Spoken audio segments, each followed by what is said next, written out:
વિરામ બાદ ફરી આપનું સ્વાગત છે। નજર કરીએ મહત્વના સમાચારો પર। નર્મદા જિલ્લા કલેક્ટર એસ.કે. મોદી દ્વારા શ્રદ્ધાળુઓ ભક્તજનોને નમ્ર અપીલ કરવામાં આવી હતી કે શનિ રવિ તેમજ જાહેર રજામાં લોકોનો ઘસારો જોવા મળે છે। તેના પગલે ભક્તો શ્રદ્ધાળુઓને જાહેર રજા કરતા ચાલુ દિવસમાં પણ પરિક્રમા કરવા અપીલ કરાય છે।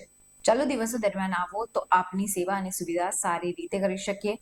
આપની પરિક્રમા સુખદ અને શાંતિપૂર્ણ માહોલમાં સંપન્ન થાય। વહીવટી તંત્ર આપની સુવિધા માટે સજ્જ છે। રાત્રિ સમયે કે વહેલી સવારે યાત્રા કરો તો ગરમી તડકાનો કોઈ પ્રશ્ન ઉપસ્થિત ન થાય તેમ પણ જણાવ્યું છે। નર્મદા મૈયાની કૃપા સૌના ઉપર બની રહે, સૌને સુખ સમૃદ્ધિ અર્પે તેવી પણ કામના કરું છું।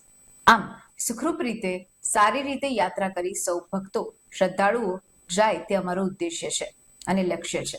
આ પરિક્રમાને ભક્તો શ્રદ્ધાળુઓ ખૂબ પ્રશંસા સુવિધાઓની સરાહના પણ કરે છે।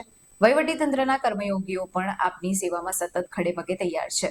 સાથ સહકારથી શાંતિપૂર્ણ રીતે યાત્રા કરો ને જાઓ તેવી સૌ પરિક્રમાવાસીને અનુરોધ છે।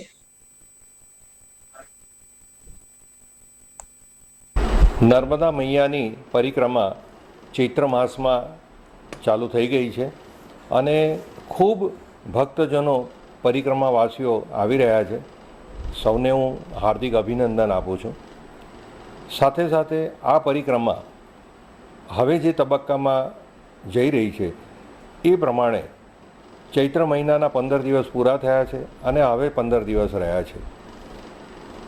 ખાસ કરીને રજાઓના દિવસમાં ભક્તો પરિક્રમાવાસીઓ ખૂબ આવે છે, પરંતુ મારી પરિક્રમાવાસીઓને એક નમ્ર વિનંતી છે કે વીકેન્ડમાં એટલે કે શનિ રવિમાં ન આવતા જે ચાલુ દિવસો છે સોમ મંગળ બુધ ગુરુવારના દિવસોમાં અને રાત્રિમાં આપ આવો તો આપની અમે સેવા કરી શકીએ।